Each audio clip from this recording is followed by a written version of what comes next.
Okay Telugu view పాయింట్కి తిరిగి స్వాగతం.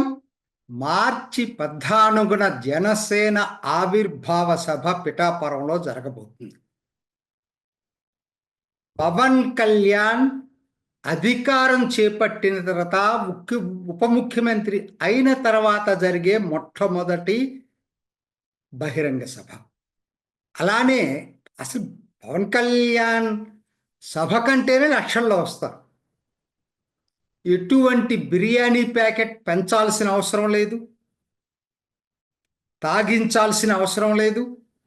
సింపుల్గా ఒక కాల్ ఇచ్చి ఇది పవన్ కళ్యాణ్ సభ అంటే చాలు, జనం వచ్చేస్తారు. కాకపోతే ఈసారి మార్చి 14 చరిత్రాత్మకం కాబోతుంది. జరిగేది గోదావరి జిల్లాలో, జరుగుతుంది ప్రభుత్వంలో భాగస్వామ్యం అయిన తర్వాత, జరుగుతుంది Pawan Kalyan image pan India ఇమేజ్గా మారిన తర్వాత. అంతకన్నా ముఖ్యంగా ఆంధ్ర రాజకీయాల్లో పవన్ కళ్యాణ్ జనసేన తిరుగులేని రాజకీయ శక్తిగా ఎదిగిన తర్వాత. ఎందుకని చెప్తున్నాను ఈ మాట అంటే 2023లో జరిగిన ఘటన, చంద్రబాబు నాయుడిని అరెస్టు చేసిన తర్వాత పవన్ కళ్యాణ్ని రానివ్వకుండా చేసినటువంటి ఎత్తుగడలు విఫలమవ్వటం, ధైర్యంగా పవన్ కళ్యాణ్ రోడ్డు ద్వారా వచ్చి కోదాడి యువతల రోడ్డుపై బైఠాయించటం, అది రాజకీయాల్లో కీలక మలుపు తిప్పింది. నిజం చెప్పాలంటే జగన్ రాజకీయాల్ని చావు దెబ్బ తీసింది. తర్వాత జైలు బయట పొత్తు ప్రకటించటం, అసలు ఎక్కడా లేని ఉత్సాహం తెలుగుదేశం కేడర్లో, జనసేనకు వదిలిపెట్టండి, తెలుగుదేశం కేడర్లో తిరిగి పునరుత్తేజం వచ్చింది. ఇవన్నీ కూడా ఒక విధంగా ఆంధ్ర రాజకీయాలను మలుపు తిప్పాయి.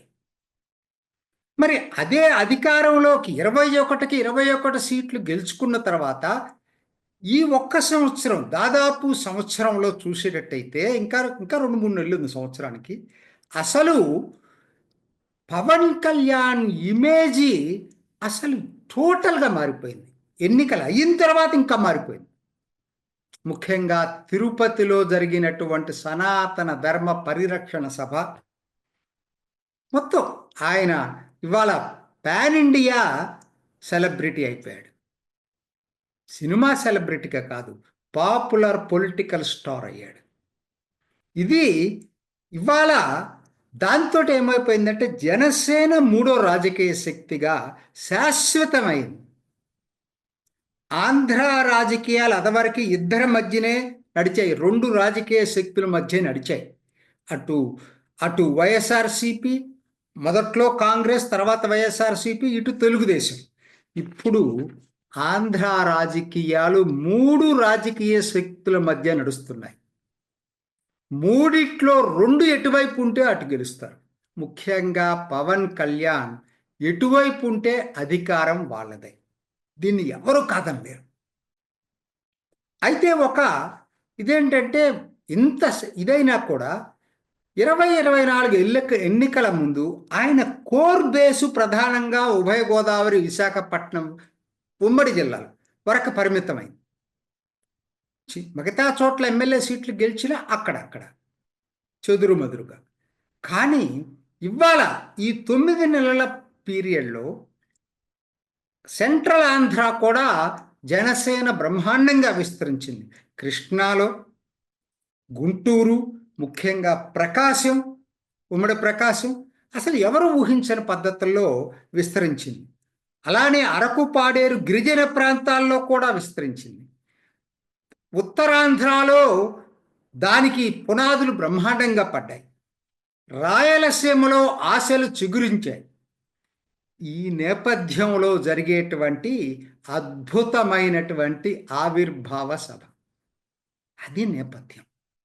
అందుకే ఇది చరిత్రలో నిలిచిపోబోతుంది. అందుకే ఇది చరిత్ర సృష్టించబోతుంది. అందుకే ఇది ఆంధ్ర రాజకీయాల్ని కీలక మలుపు తిప్పబోతుంది.